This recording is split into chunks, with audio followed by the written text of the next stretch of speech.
just wanted to bring out a couple of things, just basically 3 points that I had. Number one is Joshua chapter 8, verse 1, which is right at the very beginning. It talks about, you see God again appearing to, not appearing necessarily to Joshua, but communicating with him.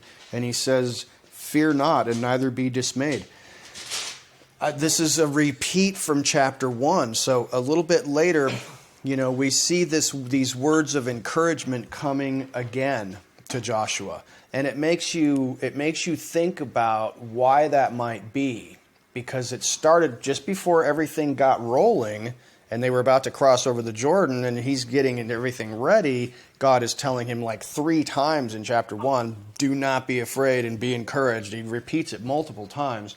And then in chapter 8, it kicks up again. And I think part of the reason for that very likely is that we see them having been defeated by the men of Ai, and things had gone terribly wrong.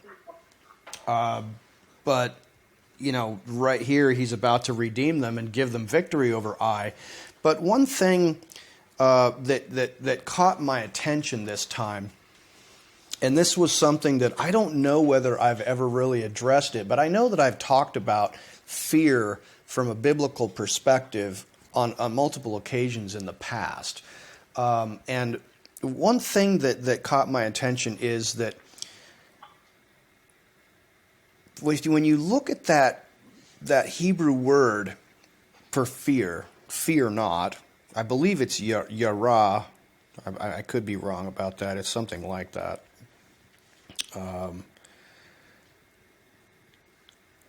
Yes, yare, excuse me. Yare, that word first appears in Genesis 3:10. And the rule of first mention often gives us really good insight into what a word means. And I think when you look at Genesis 3:10, and it says, and he said, and this is Adam talking to God, "I heard your voice in the garden, and I was afraid because I was naked, and I hid myself." What does that teach you about fear?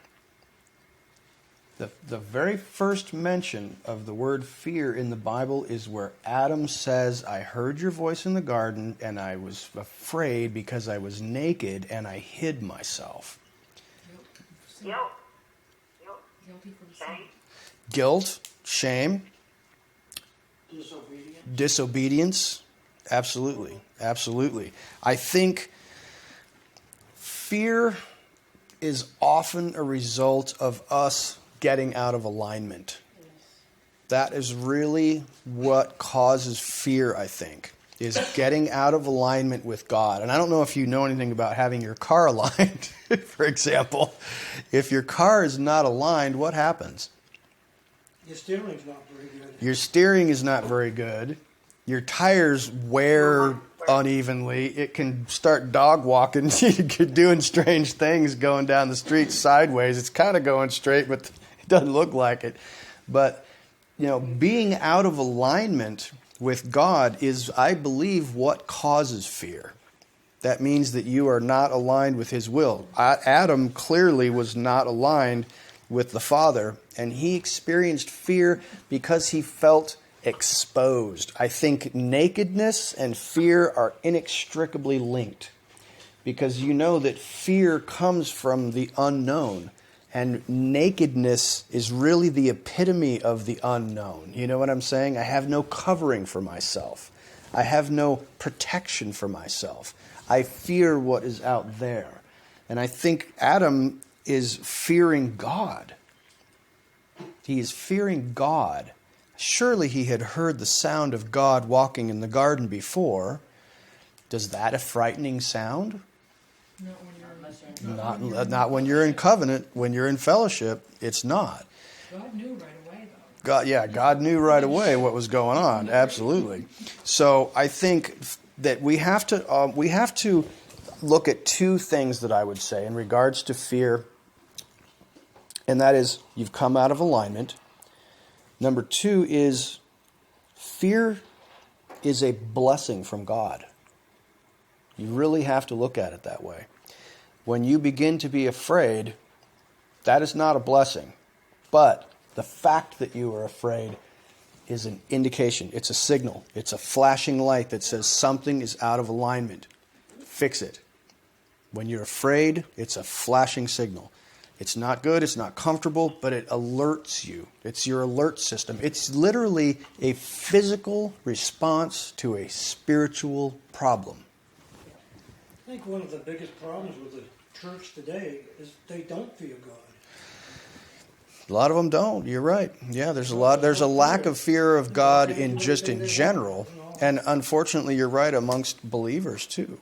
So, and I think that reflects on my second point that I would make about this, is that fear often signals the erection of an idol. That something has taken the place of God in your life in some way. Some need is being met. Some position that God should be occupying has been supplanted by something else.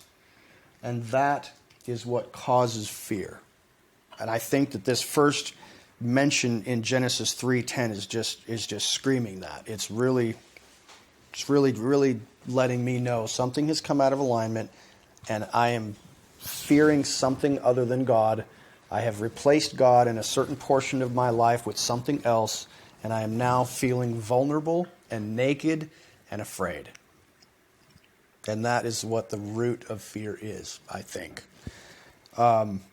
Any comments, questions, or concerns about that? Angela? Very interesting that fear... Can you come closer, please? And speak loudly? I'm going to holler at you. When you take the 7 spirits of God and you put them on the menorah... She just so happens to have a menorah. Always handy. That the 7th one is fear of God. And it's connected to wisdom. Fear of the Lord is the beginning of wisdom.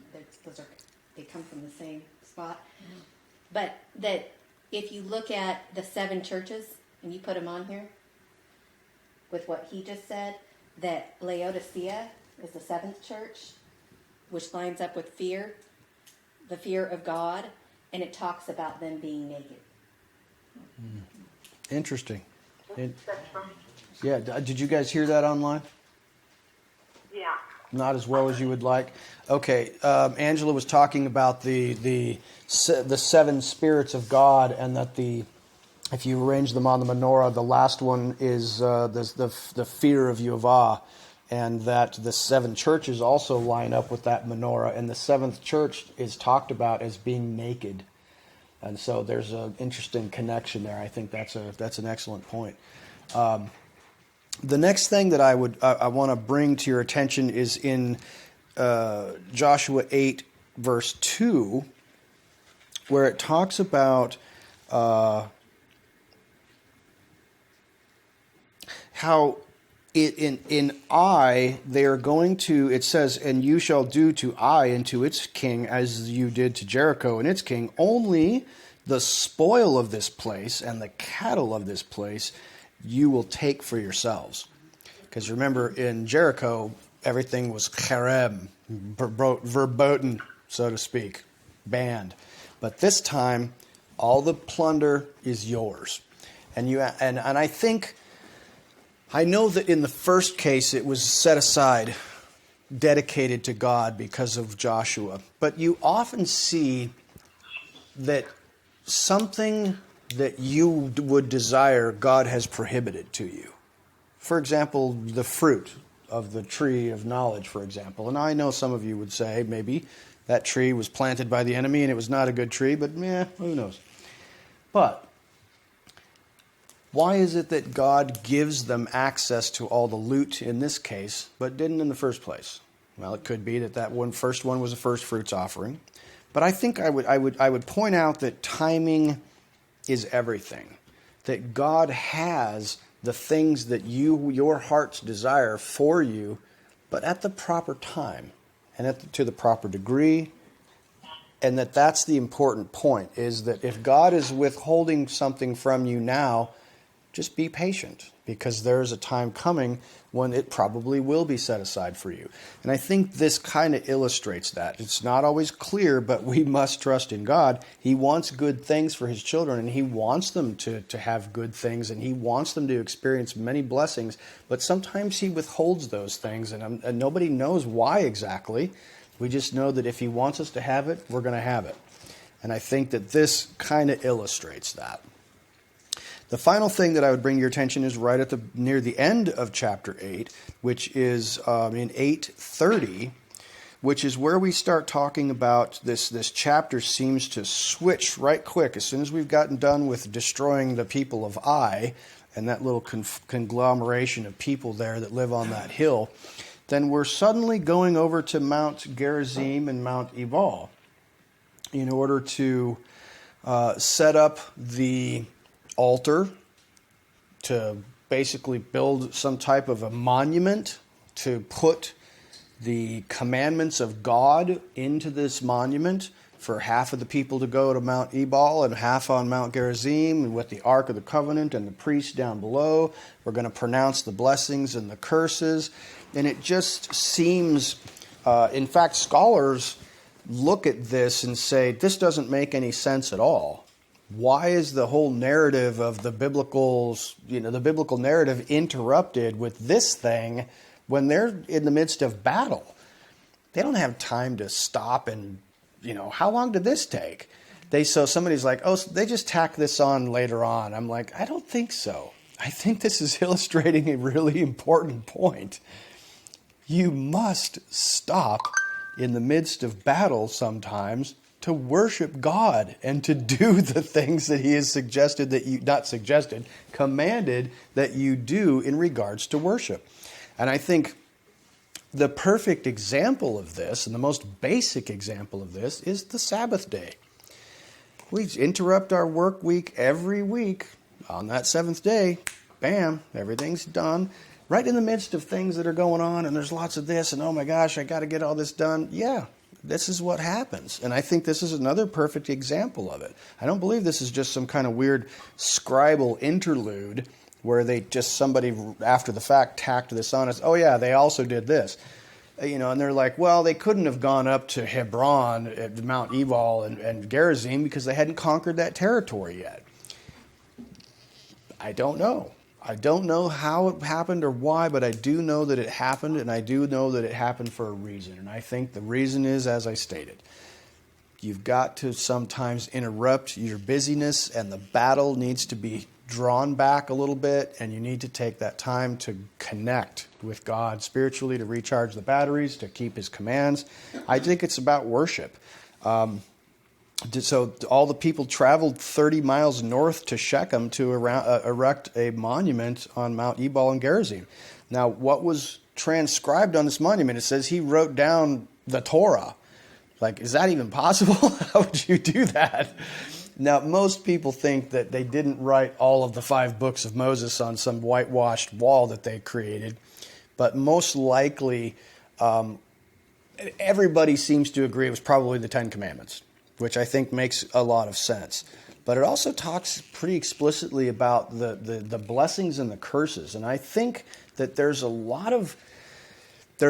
are a lot of references to the Torah of Moses that seem to explicitly be talking about the book of Deuteronomy, and most especially the end of the book of Deuteronomy.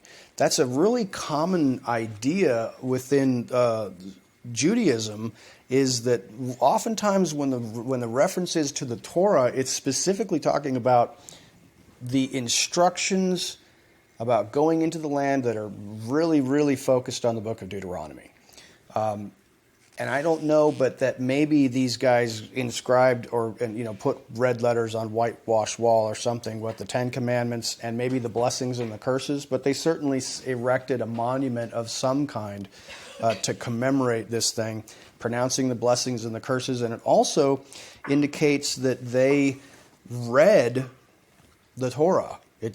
Now here it's fairly succinct. It says that they wrote on the stones, and in verse 33, talks about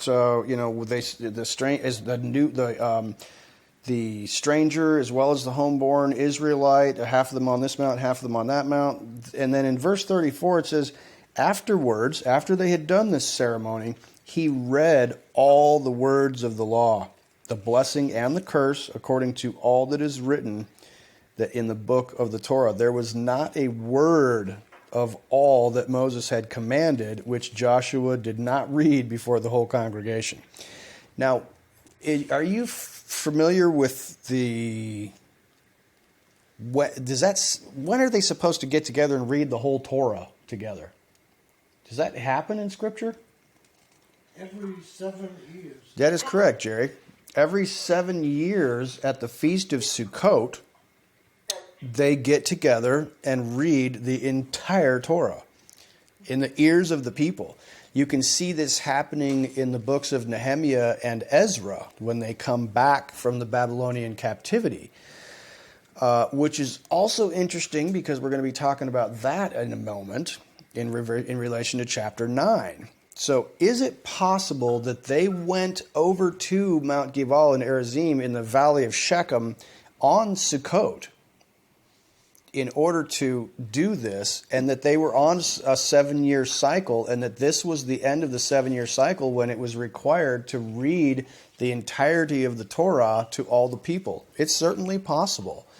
I don't know, but it's certainly possible. We know that there were 40 years in the wilderness. How long had they been going into battle here? I don't know. We know that they passed over the Jordan River on Passover. Did they complete all of this fighting in 7 months? Probably not, but I don't know. Jerry? I'm going to say by the time a person was born, by the time they're 21 years old, they heard the entire Torah at least 3 times in their life. Yeah. Which means they should have had a pretty good knowledge of it. And I also think that the boys, from the time they were 5 or 6, whenever they started going to school until they were 12 or 13, until mitzvah when they were, 12 or 13, Right. they studied the Torah. Right.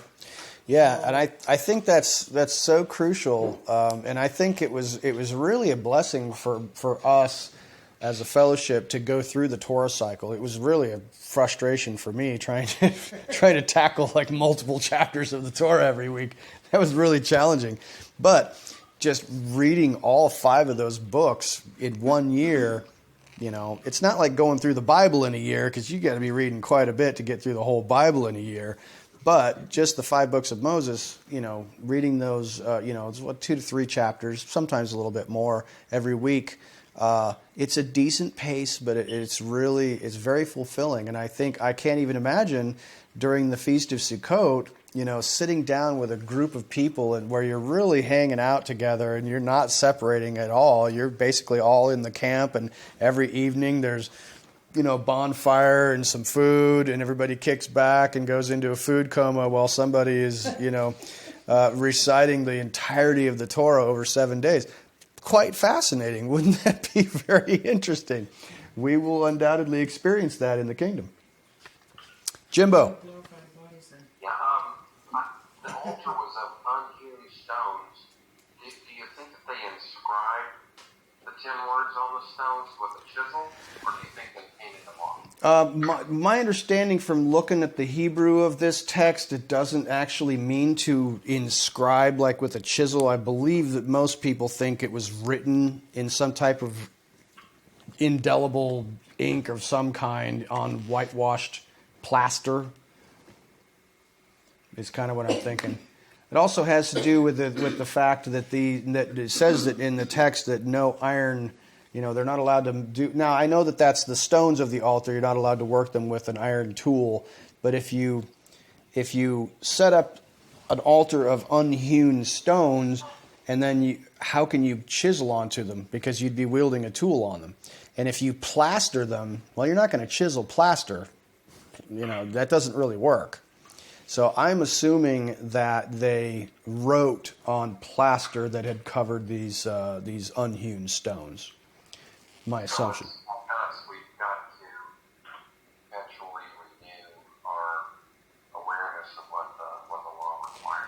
I think that's a good insight, Jimbo. Yeah, I think that is a really good insight. I think that the original tablets were inscribed by the finger of God, but he made the stones and he can inscribe them. But he told us, don't you do it. And I think there's probably a good lesson in there, too. It's like, you do not inscribe things on stone because you will take my ideas and twist them all around and get them all wackadoo and then inscribe them in stone. Not going to happen. I will inscribe my words in stone, and then you can write things. I've got to say one thing about that. The finger of God, those stones were broken. Moses threw those down and they shattered because the finger of God probably went all the way through the rock and made them weak. So the second set, it seems like, and Jewish tradition says that Moses took a chisel and hammer with him, and he chiseled the second set himself. That would seem weird to me. Yeah, but I don't know. If he did it in the presence of God, God wasn't going to do a second set over again. Yeah, I don't know. That's weird. Who knows? Kind of weird, though. I'm going to present my screen to you now, and we're going to move forward into Joshua chapter 9, and we're going to read Joshua chapter 9 together. And so we're going to actually make a little bit of progress today.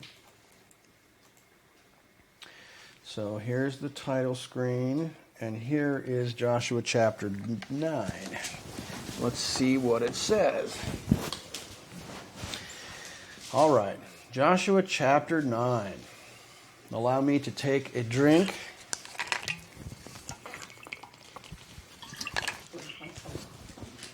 Okay. Now it came about when all the kings who were beyond the Jordan, in the hill country and in the lowland and on all the coast of the great sea toward Lebanon, the Hittite and the Amorite, the Canaanite, the Perizzite, the Hivite, the Jebusite, they heard of it. That they heard of what had happened to I presume, that they gathered themselves together with one accord to fight with Joshua and with Israel. When the inhabitants of Gibeon heard what Joshua had done to Jericho and to Ai, they also acted craftily and set out as envoys and took worn-out sacks on their donkeys and wineskins worn out and torn and mended, and worn out and patched sandals on their feet, and worn out clothes on themselves, and all the bread of their provision was dry and become crumbled. And they went to Joshua to the camp at Gilgal, and said to him and to the men of Israel, "We have come from a faraway country. Now therefore make a covenant with us." And the men of Israel said to the Hivites, just FYI, the people of Gibeon are Hivites. That's the tribe that they're from. "Perhaps you are living within our land. How then shall we make a covenant with you?" But they said to Joshua, "We are your servants." Then Joshua said to them, "Who are you and where do you come from?" And they said to him, "Your servants have come from a very far country because of the fame of Jehovah your God. For we have heard the report of him and all that he did in Egypt, and all that he did to the two kings of the Amorites who were beyond the Jordan, to Sihon, the king of Heshbon, and to Og, king of Bashan, who was at Ashtaroth. So our elders and all the inhabitants of our country spoke to us, saying, 'Take provisions in your hand for the journey and go to meet them, and say to them, We are your servants. Now then, make a covenant with us. This our bread was warm when we took it for our provisions out of our houses on the day that we left to come to you. But now, behold, it is dry and has become crumbled. These wineskins which we filled were new, and behold, they are torn. And these our clothes and our sandals are worn out because of the long journey.' So the men of Israel took some of the provisions and did not ask the counsel of Jehovah. And Joshua made peace with them and made a covenant with them to let them live. And the leaders of the congregation swore an oath to them. It came about at the end of 3 days, after they had made a covenant with them, that they heard that they were their neighbors and that they were living within their land. Then the sons of Israel set out and came to their cities on the third day. Now their cities were Gibeon, and Kephirah, and Beerot, and Kiriath Yearim. The sons of Israel did not strike them, because the leaders of the congregation had sworn to them by Jehovah, the God of Israel. And the whole congregation grumbled against the leaders. But all the leaders said to the congregation, we have sworn to them by Jehovah, the God of Israel, and now we cannot touch them. This we will do then, even let them live, so that wrath will not be upon us for the oath which we swore to them. The leaders said to them, let them live. So they became hewers of wood and drawers of water for the whole congregation, just as the leaders had spoken to them. Then Joshua called for them and spoke to them, saying, why have you deceived us, saying, we are very far from you, when you are living within our land? Now therefore you are cursed, and you shall never cease being slaves, both hewers of wood and drawers of water, for the house of my God. So they answered Joshua and said, because it was certainly told your servants that Jehovah your God had commanded his servant Moses to give you all the land and destroy all the inhabitants of the land before you. Therefore we feared greatly for our lives because of you, and have done this thing. Now behold, we are in your hands. Do as it seems good and right in your sight to do to us. Thus he did to them, and delivered them from the hands of the sons of Israel, and they did not kill them. But Joshua made them that day hewers of wood and drawers of water for the congregation and for the altar of Jehovah to this day in the place which he would choose. Now that is quite a fascinating passage. And I have a couple of notes that I want to bring to your attention. Now, I'll just ask, you know how I am wont to do when I read a chapter, I'll ask you, did you see anything interesting? Just throw out some nuggets that caught your attention that maybe we can hit on. Anybody see anything fascinating or curious that piqued your interest in there? Well, we just talked about fear. We did. We just talked about fear. Fear was right at the beginning of the previous chapter. These people feared greatly and took some action. Interesting action. Anything else? When you make a covenant with somebody in the name of the Lord, Yeah. you better keep it. Yeah, that's serious business, making a covenant with somebody and swearing an oath by the name of Jehovah. That's serious business for sure. Anything else? I think it's cool that their curse is that they have to serve the temple of God forever. That seems like a pretty good curse. It's very interesting. I'm glad you brought that up. That is a most unusual thing for sure. Very interesting indeed. John? Maybe it reminds me a little bit in the simplistic way for the story from Abraham when he lies to the Israelites about his wife Yes. being his sister. Excellent insight, John. I don't know if you heard him said it reminds him of Abraham when he lied to the Egyptians and said, she's my sister. That's an interesting insight. You know what caught my attention also was when it said twice in two succeeding verses, after 3 days, they heard the rumor that these people were their neighbors. And then they traveled for 3 days, and when they got there. Whenever I hear the word 3 days, something pops into my mind. And when you see it in two verses right next to each other, that's kind of interesting. Tracy? I was just going to say, in regards to them being cursed to be their slaves, I have written a cross reference that reminded me of in Genesis 9 when Canaan was cursed, which is, this is the land of Canaan, isn't it? I mean, It is, and yes, that's a great insight. And I actually have that in my notes, and that is, I believe, this is the fulfillment of Noah's prophecy. Yeah, as a matter of fact, I looked that up, and the first time that word cursed is used is in that passage of when Noah says, cursed be Canaan, he will be a servant to his brothers. That's the first time that word is used, and it's directly linked to this. Yeah, good insight.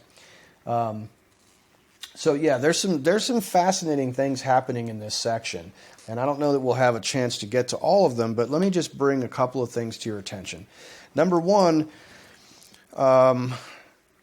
the craftiness of these Gibeonites is quite interesting. So they acted craftily, which is an interesting Hebrew word, and so you can look this up in verse 4.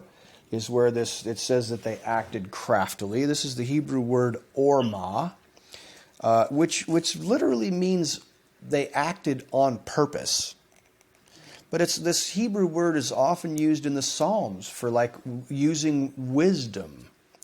So it's a very neutral word. It doesn't mean that they were crafty as in evil crafty. It just means they were very discerning. They acted deliberately. It's not really a negative word.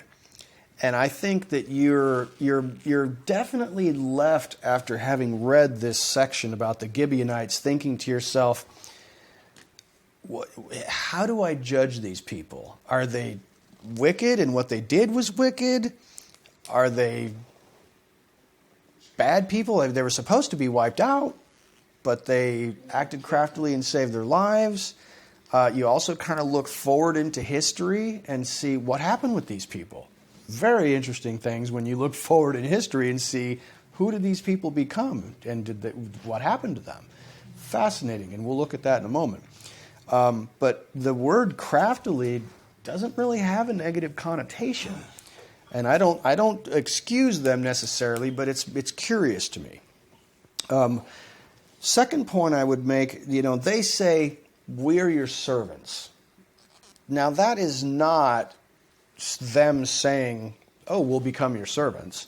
That is just a colloquialism for that time period where these I call it obsequiousness. It's a weird word, but it just means slavish. You're pretending to be really, really humble when you're faced with an enemy that you can't overcome. You become what I would call a lick spittle. You know what I'm saying? It's a weird word, but you're talking about people who are pretending to be really humble because maybe pretending is not the right word. They're putting on a front of humility because they know that you're stronger than them. They're not literally saying, we will become your servants. They're saying, you are more powerful than us. That's all they're saying. Note also that they said, when we heard about what the Lord your God did, and they gave a string of things that they had heard, what did they not include?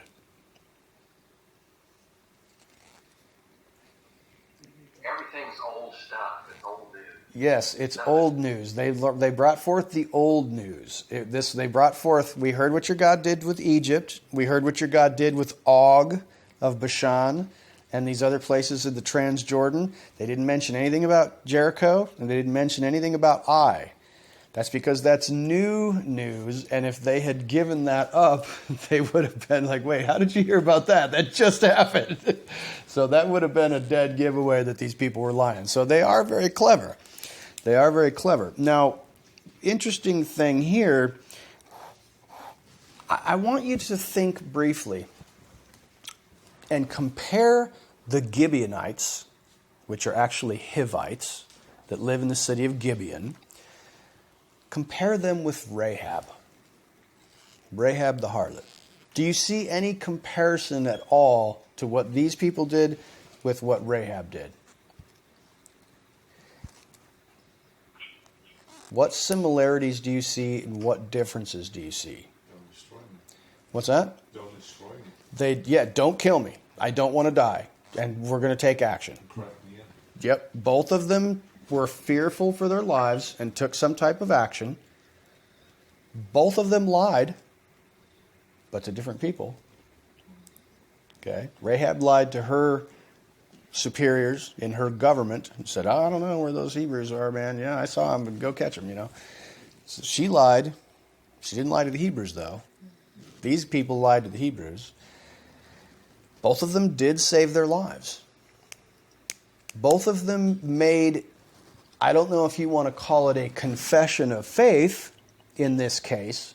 Rahab's confession really did seem like a confession of faith. Your God is God above and below, and He's the God of gods. She made a really fairly strong and bold statement, I believe in your God. And was she also being obsequious and gaining some favor? I don't know. It just seems more authentic. These people say, we've heard about the power of your God. But she went a little bit further to where you you look more favorably upon her confession of faith, so to It was speak. more straightforward right up front with what was going on. They were trying to trick them. Yes, for the purposes here are to save their own lives, which is the same, and yet one time Rahab tricks her government to protect the Hebrews, and these people trick the Hebrews in order to protect themselves. So there are some similarities, but there are also some differences. Yeah? One of the differences was that she married into one of the tribes of Israel, Right.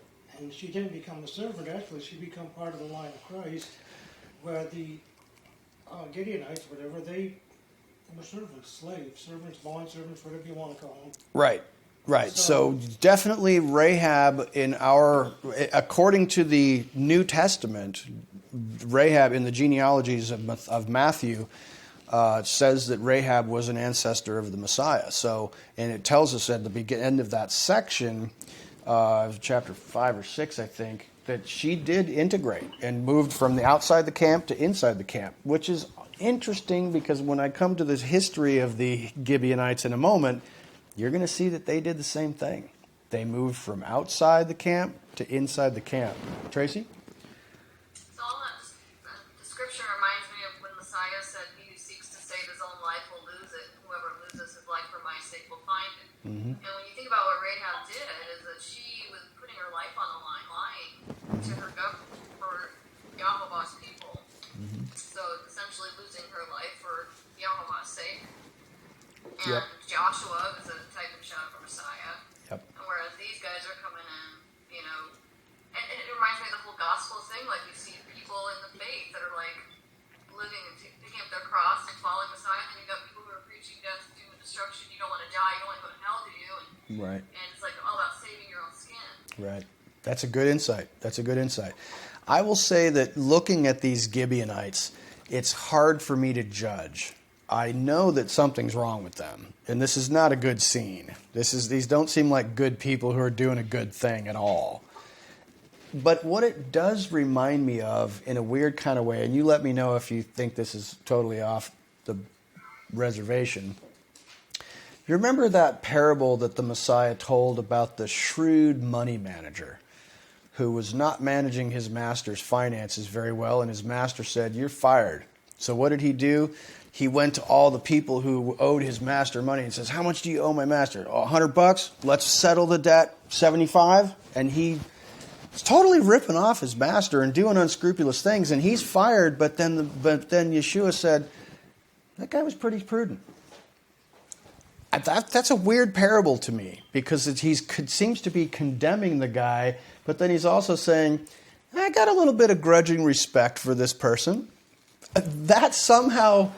I'm somehow making this connection to these people. For whatever reason, I have this feeling in the back of my mind that Yeshua's like, "Yeah, I see what you're doing. I see what you're doing there." Hold on, Jimbo. Luke? Okay, where does that put the idea of deception? That's a great question. Where does that put the idea of deception? It's certainly not good. I mean, there's no way that it's good. Deception is never good. And yet, deception sometimes pays off. There's always a downside and a negative side, and yet, in some instances, it just everything seems to be okay. Angie? Jacob. There was definitely some downsides. Same thing done to him when he went to marry. Yeah, it came around. Whatever comes around goes around for sure, and yet it all seemed to work out okay. And don't hear me to say that it's okay to tell lies and to be prevaricating, but it's like, what's the purpose? And I know Tracy said, well, he seeks to save his life. Well, the interesting thing is these people did save their lives. It worked for them, but in a bad way. They're still slaves, though. So there's still some curse upon them. Okay, yes. Hold on to that thought, because that is a great thought. Did you want to bring something else up? Yeah, I was just going to say, I think the real issue here is that they didn't seek Yahweh's guidance in the matter. Yes. Like, we don't know what he would have said. Absolutely. He Yeah. said, "Don't covenants with the people of the land," but we don't know what this situation was. Like, because that whole thing with we heard the fame, and it could have been deception, but it could have also been like, the Queen of Sheba who heard the fame of Yahweh. We don't really Right. That's a great insight. Jimbo, I'm coming back to you, buddy. Yeah, I'm wondering what would have happened, what would Joshua have done if they come clean and said, we are so afraid. We're just little people. We're going to get squashed. Your God's awesome. Is there any way, like Nineveh, if they come in sackcloth, if their goats had sackcloth, just absurd. What you think Joshua would have cut their throats? I just don't see that happen. I totally understand. I don't know. We don't really have any indication of repentance in this case. But I do. I mean, I'm like you, Jimmy. I look at that and I think, surely not. It's like, they're cowering before you and just like pulling out the weapons to just put them down.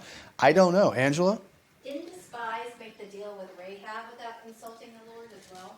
The spies did not consult with anyone, and they made that deal with Rahab without consulting anyone. Yes, that's true. Gracie? Is this some kind of a off to the side at the same time, a warning to us that when something looks greater than what you can handle, don't take it into your own hands, go to the Lord and ask Him. I think that is an excellent insight, and she's talking about, when you're faced with an issue, you really need to go to the Lord and get some guidance. Not try and figure it out yourself, because you get yourself in trouble. I absolutely agree with that. I think that is a huge element to this section, for sure. Because I don't know what the Lord would have said, and I think, Jimmy is right. Who knows what might have happened. Go ahead, Tracy. My silent partner here. Is he hiding? What's the deal with him? He was bringing up verse 13 where it says, and they're saying, look, these are the wineskins we built new, and they've torn. They made them like old. Mm-hmm. And that reminded us of the parable of the Messiah tells that old wineskins can't hold new wine. So is there some kind of spiritual connection here to these guys? Yeah. With the old, trying to put new, and their wineskins burst kind of thing. I thought about that. Yeah, it definitely, the old garments, old wineskins, it definitely made me think of that. I didn't know exactly what to do with it. And there's some deeper wisdom there for sure. I don't know exactly what to do with that. Also said their shoes were worn out. Yep. Kendra, did you want to say something since you appeared quite suddenly? You seem to have...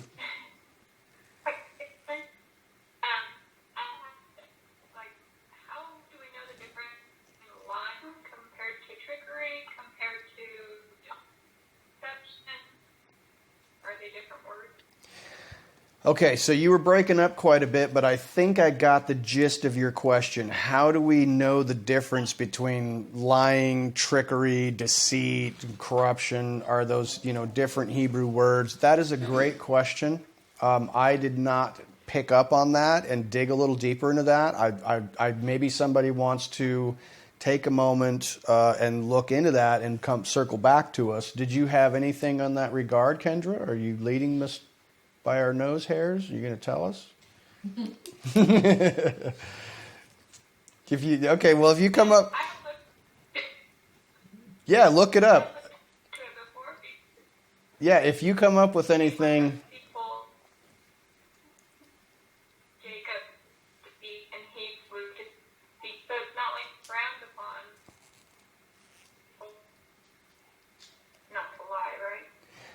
Yes. I'm sorry.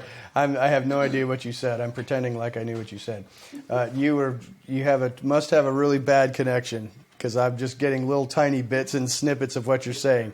But if you come up with it, or someone in here in the room kind of looks into those Hebrew words, Angela? The word that Joshua uses when he tells them, "What you tricked me." You tricked me. Is the same word that Jacob uses when he wakes up in the morning and finds out that Laban tricked him. Okay, so Angela says that this word where Joshua says to these people, "You tricked us," is the same word that Jacob used when he woke up in the morning after his wife had been switched.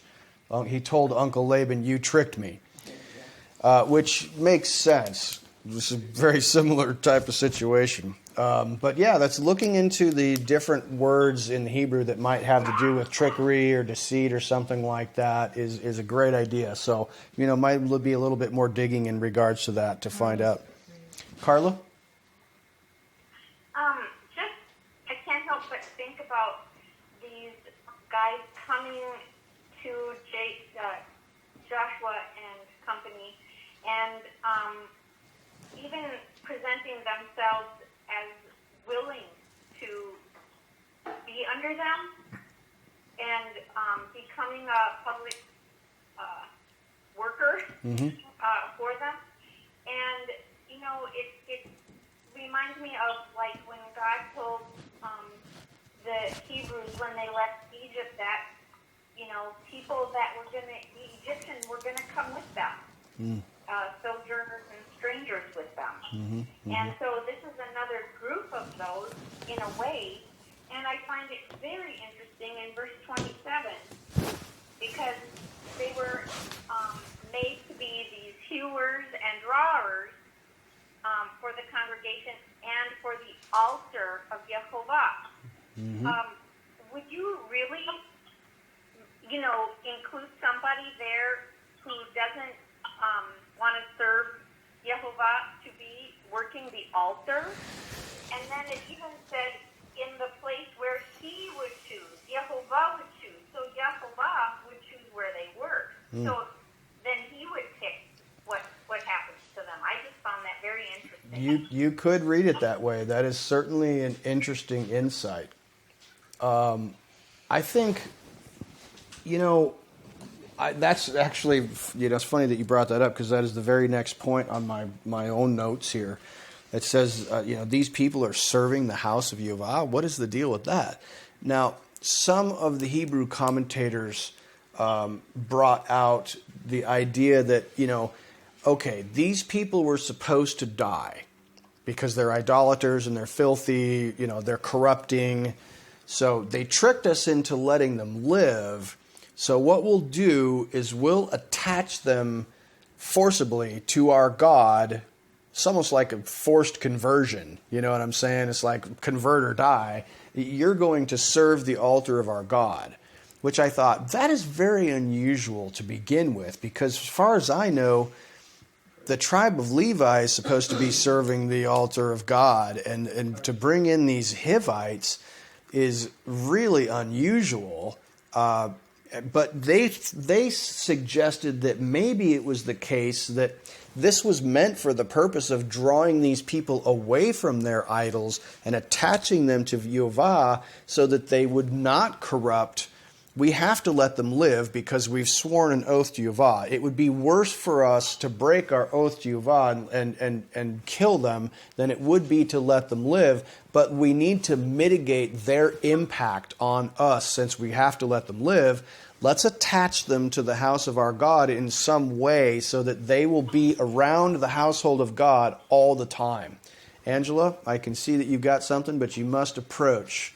I don't know if I can explain this. Try to explain it as best you can. Well, with the way you guys were all talking, it seemed like this had something to do with multiplication, because when that word that they used, the trick word, that was the same word that Jacob used when he got an extra wife, and so he ended up multiplying. He had 12 sons, whereas his father and grandfather only had, well, not 12. So, and then this is our fifth little episode in Joshua, and it has to, these people, I don't know if I can explain this part very well, but if you look at the fifth day of creation, that was the day when the fish and the birds were made, and they were supposed to multiply and swarm and fill the earth. And so these people have been made to tend to the trees and the water, which are the homes for the birds and the fish. The same word for hewers of wood, it's etzim, it's trees. So it's almost like they're to tend to the trees and the water, and these are the homes for the birds and the fish that will spread this gospel. And then Alan just said that the Hivites appear to be doing what the tribe of Levi was supposed to do. And so I think this might be a picture of the Gentiles being grafted in order to spread and multiply the kingdom and do what the Levites were supposed to do. And yes, it happened in a kind of questionable way, but so did Jacob's multiplication in a questionable way, but it all worked out. Well, But it's also a place that he, Jehovah, would choose. yes, that's right. That is an excellent insight, Angela. I wondered if there was some connection with like the Gentiles being grafted into the tribes of Israel, but it just seems so weird. And I don't know. That is an interesting insight. Luke? Well, and I may be wrong, but You may be wrong. I may be right. No, well, you're talking about them grafting them in, well, isn't there a somewhat of a forgiveness here? On the part of God is a forgiving person. God is gracious and forgiving, yes. Is forgiving. Isn't just sort of that way? In a kind of a unbalanced way. I totally understood. But now we can answer that question, I think, by looking at what happened to these people in history. I think that can give us some insight. And if you just look up these Gibeonites and you just trace that word in your Hebrew Bible, you're going to find some interesting things. Okay, number one, several times it's mentioned where it's just talking about a place. It's saying something happened in the hill of Gibeah. It's not talking about the people. That happens a few times. But one of the next times that we see these people, the people of Gibeah, is in the book of Kings. And it's, Samuel. Or Kings, I don't remember. I'm sorry, I don't have the reference correct. Where King Saul, the first king of Israel, doesn't tell us why. It just says that he slaughtered a bunch of the inhabitants of the town of Gibeah. Don't know why. But shortly after that, when David is the king, a plague comes upon all of Israel. And David goes to Yavah and says, why is there a plague? And he says, it's because Saul killed the Gibeonites. 70 of them, wasn't it? Yeah, I think it was 70. They were priests. 70, which is interesting because Angela just pointed out 70 is the number of the nations, very clearly. So, interesting thing right there. So, they basically have to make amends. They take 7 of the sons of Saul and allow the Gibeonites to slaughter them as an atonement of blood guilt to remove the curse from Israel. Or revenge. Well, it's a blood atonement that the avenger of blood. We got that rule in place where it's like you slaughtered 70 innocent people. We're taking 7 of your descendants. Most of Saul's descendants had already died. Now, also remember, and I struggled with this when I read it in the book of either Kings or Samuel, thinking, did God condone this? 7 people being slaughtered who had absolutely nothing to do with it? No, it doesn't say God condoned it. It doesn't say God told them to do it. God just told them there's a curse on you because of what Saul did. And David and the Gibeonites worked out a deal to where 7 of Saul's descendants were going to be put to death and, interestingly enough, hung on a tree. Interestingly enough, hung on a tree until the sun was about to go down. And then some woman was weeping for them and took them and buried their bodies. Very, very curious stuff. But that situation is taken care of.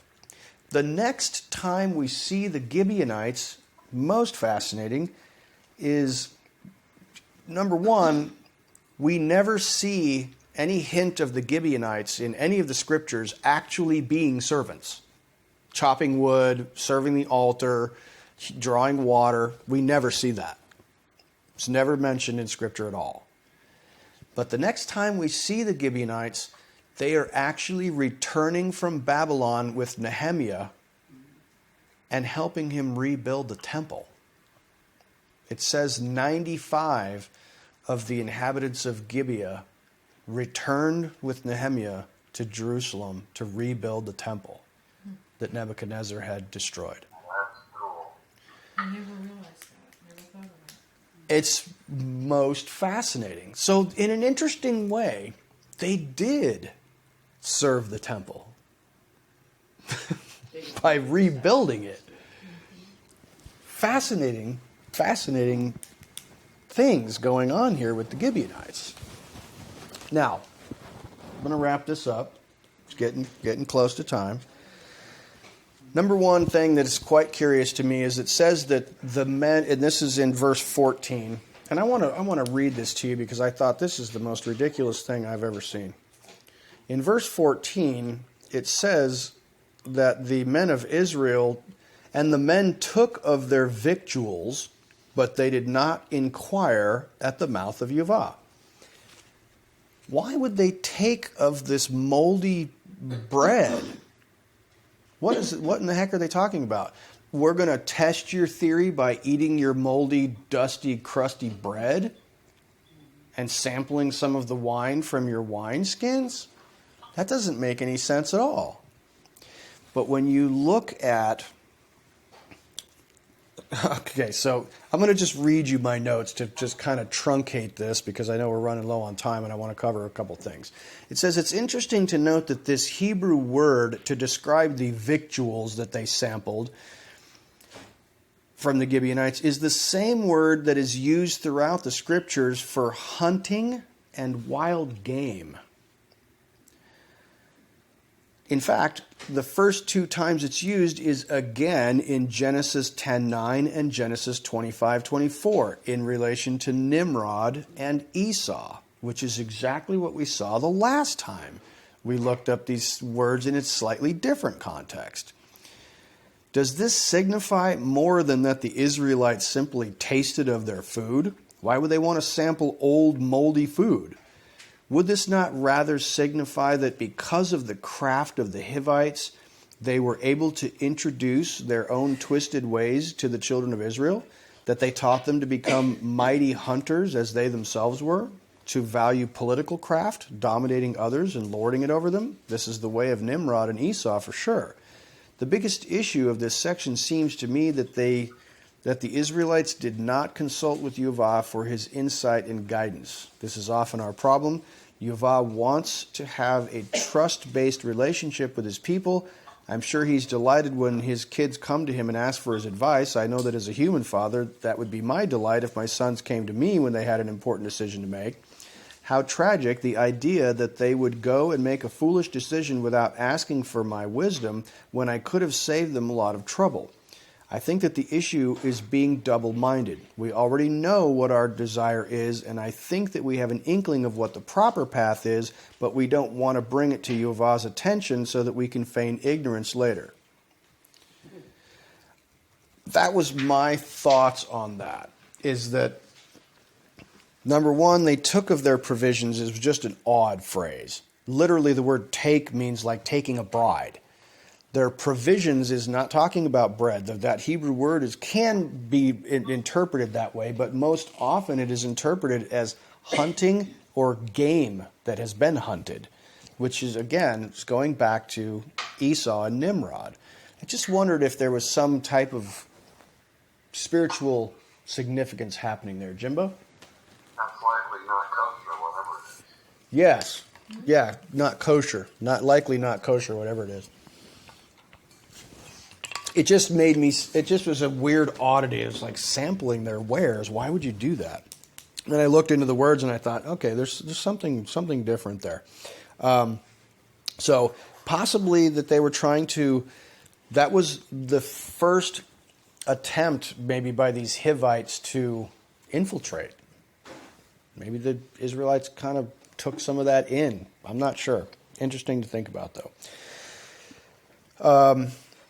The issue with 3 days, I don't know at all what that is. Whenever I think of 3 days in verses 16 and 17, where that phrase 3 days is mentioned twice, they figured out that these people had lied to them after 3 days, and then they journeyed for 3 days to get there. I mean, when I think of 3 days, I'm thinking the resurrection, for whatever reason. And I don't know why this is mentioned twice. I don't have an answer to that. I don't want to just speculate without any basis at all. But that might bear some thought and some prayer to kind of dig into that. I think in regards to asking Yehovah, and I've talked about this before with you guys, where it's like, yeah, you can, I've seen people take asking of Yehovah too far. It's like, I need to ask Yehovah which pair of pants I should wear today. But, I think I've also seen it taken too far in the other extreme to where, no important decision that you have in your life is actually brought to Yehovah. Or very few, and that unfortunately, a lot of people only come to Yehovah when their world is falling apart, when the world is crumbling, when something goes terribly wrong, and they want Yehovah's help when they're in trouble. I think, this is like there's so much talk about vaccines these days. To me, this is a vaccine. If you go to Yehovah before the trouble starts and you ask him for his wisdom, it's like being vaccinated against the possible negative repercussions that come from making stupid decisions. So, I think if there's any type of something that's important, whenever I'm going to meet with a new potential client, I always say to God, if you want me to have a business relationship with this person, make it happen. If you don't, chuck them right out the window, because I do not want to have a relationship with somebody that you don't want me to have a relationship with, or somebody who's coming into the fellowship, or anything that's of any significance at all. But I also don't know what can have significant repercussions, but it's certainly not about which pant leg I should put on first.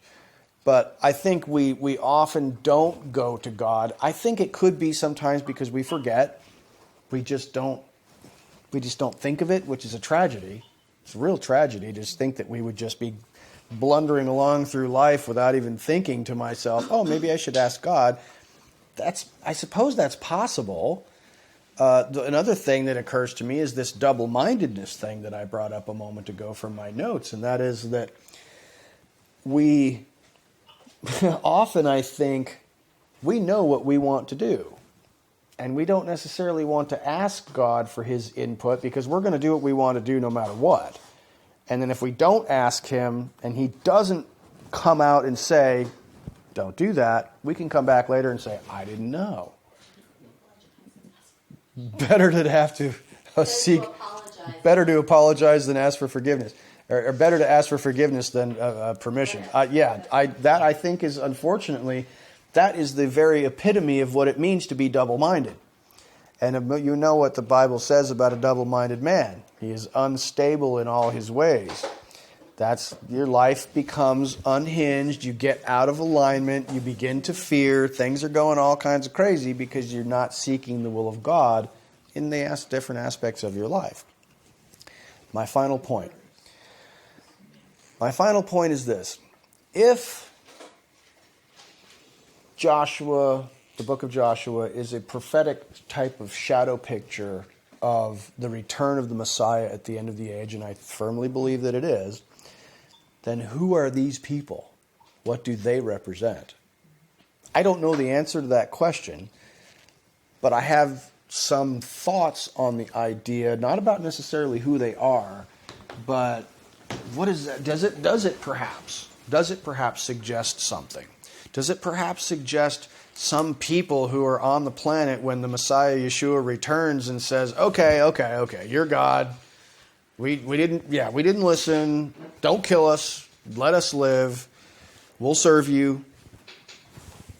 And then they somehow make it into the kingdom, but maybe not in resurrected bodies. And maybe these are their descendants who are the ones who turn against the Messiah at the end of the millennium and join the adversary to fight against him at the Battle of Armageddon. I don't know.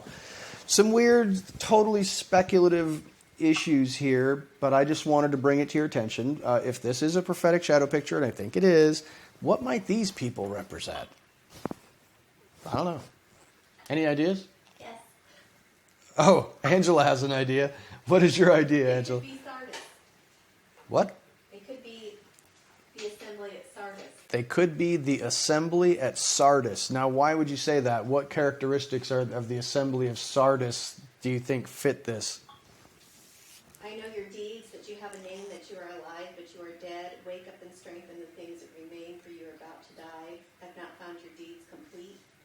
Remember what you have received and heard, keep it and repent. Therefore, if you will not wake up, I will come like a thief, and you will not know when. I have a few people who have not soiled their garments, and they will walk with me. Okay, Angela has just read the tiny little letter from the church to the church of Sardis from the Messiah. And if you want to look in the book of the Revelation at the letter to the church in Sardis, I think that there's possibly an interesting connection there. Tracy, did you have a hand up?